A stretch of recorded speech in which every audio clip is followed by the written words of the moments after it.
Mortal Kombat, directed by Simon McQuoid, is based on the popular video game series of the same name. The evil forces of Outworld, led by Shang Tsung, are attempting to annihilate the champions of Earth. This would allow Outworld to invade Earth after successfully winning 10 consecutive tournaments of Mortal Kombat. As the champions of Earth attempt to find their inner strength, they must battle for the safety of their world. Alright, so Mortal Kombat had to be my most anticipated film of the year. I'm excited for Black Widow, Eternal, Shang-Chi. I was looking forward to Kong vs. Godzilla, even the Snyder Cut, but the marketing for Mortal Kombat has wowed me more so than any other film since the beginning of its conception. It's also because Mortal Kombat was a very big part of my childhood. I actually remember my parents getting my brother and I a Sega Genesis for Christmas when we were really young. So this was like in the mid-90s. And the game that came with that Sega was the original Mortal Kombat. And we loved it. We played it a ton, played it a bunch of, other Mortal Kombats over the years, and then eventually fell sort of out of touch with the franchise in my middle to high school years, but I always retained my love for Mortal Kombat. We all know the track record for video game movies, it's not good. But guys, I'm happy to report that Mortal Kombat breaks that trend. This movie was exceptional. I thoroughly enjoyed it through and through, and I think virtually anyone who has some pre-existing connection to this universe also will. And that leads me to my first point. This does feel like being a fan of the universe, knowing the characters, possibly playing the games, understanding a bit of the lore is more so of a prerequisite with this film than any other video game movie that I've personally ever seen. I say that because there are a lot of references and Easter eggs in regards to other characters, previous events in this universe, and I feel that the character stories are much more exciting when you view them with a deeper understanding of their history. I'm by no means an expert in all of Mortal Kombat's lore, but I do feel like this film feels like a very faithful adaptation that relies heavily on lore. So for this reason, I do feel like fans of the game will appreciate this film a little bit more than viewers who come into their watch with no knowledge of this universe whatsoever.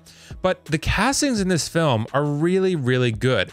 I by no means think these are Oscar-worthy performances, but I really found each character to be interesting in their own right. This is pretty much an ensemble cast film where screen time feels like it's shared pretty evenly. That said, the film story does feel like it's focused on one character primarily from time to time, and that character's name is Cole. Cole is going to be a little bit controversial with diehards because he's a totally brand new character. The thing is, he totally works. I was a bit nervous about bringing in an unknown character like this, but he absolutely makes sense for them considering the story they wanted to tell. Cole fits into this universe very effectively and meshes with the other characters beautifully. None of the characters have a ton of development overall, but they each have enough charisma and ambiguity surrounding them to make them compelling. And the fight scenes involving each of the characters are also really fun. I really have to hand it to whoever choreographed these fight scenes because they are just chock full of awesome entertainment.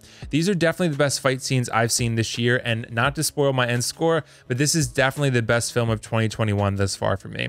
That said, the fight scenes are definitely going to be satisfying to fans of the Mortal Kombat universe because and they'll still entertain casual viewers here and there that know nothing about this universe, but the reason I think they're gonna really keep Mortal Kombat fans happy is because they are pretty bloody and there are some fatalities.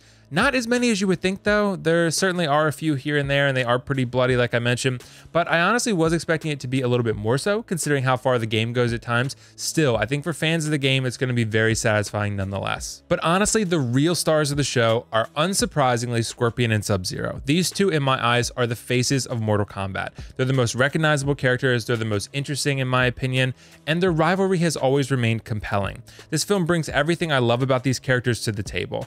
My one criticism regarding these two is that Scorpion is really not in this movie as much as he should be. With how dynamic of a screen presence he is, he really should appear in this movie more, but unfortunately he doesn't. Sub-Zero on the other hand steals every scene he's in. He's one of the villains of the film and puts virtually everyone else to shame each time he gets into a fight. Sub-Zero has always been my favorite though because I love his look and power set. He's so much so my favorite that when I was actually 6, I asked every member of my family member to get me a Sub-Zero action figure for Christmas.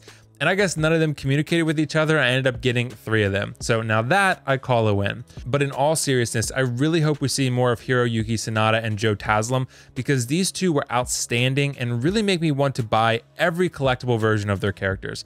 On a separate note, I think one of the criticisms of this film will be its story. It moves at a brisk pace because it's only an hour and 50 minutes long. But for me, I felt that was just about right. The fights are satisfying and don't ever feel overly long. And the characters spend enough time getting to know each other other in training for the fighting they're about to do. I found myself consistently engaged with where the story was headed and how the characters themselves were progressing. The story is simple, but that's fine. I mean, there's enough layers to this film for it to be successful and to lead to actual stakes being felt for what fans really want to see, and that's the fighting. Contrary to like Godzilla vs. Kong or Godzilla King of the Monsters, where the humans, in my opinion, are pretty awful and lack anything compelling about them, all the characters in Mortal Kombat are unique and compelling in their own way. The last part of this video is more of a recommendation than a critique of the film, but the new Mortal Kombat theme composed by Benjamin Waldfish, who actually composed a score for it as well, it is exceptional. Not only is it faithful to the original, but it's modernized and a truly awesome workout or dance song. So highly recommend you check that out wherever you listen to music. It's called Techno Syndrome Mortal Kombat 2021. But to sum up this review, I absolutely loved this Mortal Kombat film. It's faithful in all the right ways, it makes exciting new addition, and it delivers on the visuals, the spectacle, and feel of the universe in very satisfying ways. As for the pros cons, for the pros, the film is very faithful to the lore of the MK universe and feels like it was made for the fans. The cast of characters are all very interesting and are well acted overall. The fight scenes deliver in all the best ways, and Scorpion and Subzero are just incredible to watch. As for the cons, I do think the film failed fans ever so slightly by limiting the amount of time Scorpion has in the film. He works overall, but the film would have been even better with more of him in it. Overall, I'm going to give Mortal Kombat a 9.5 out of 10 and highly recommend you check it out, particularly if you love the universe. If you know nothing about the universe, it's still worth a watch, but may not be quite as enjoyable. So did you guys see Mortal Kombat yet? What did you think of it? And if not, let me know why not. And if so, let me know what you thought of it. I honestly can't wait to see which companies pick up the licensing for merchandising for this film. You know, as Scorpion and Sub-Zero, those two are really going to be major targets of mine. I really do love those two. I just love their look. I love the way they're acted, especially when they're fighting one another. It's just awesome. But either way, this is WillFoxification signing off. That's all for now, and I will see you guys in the next review.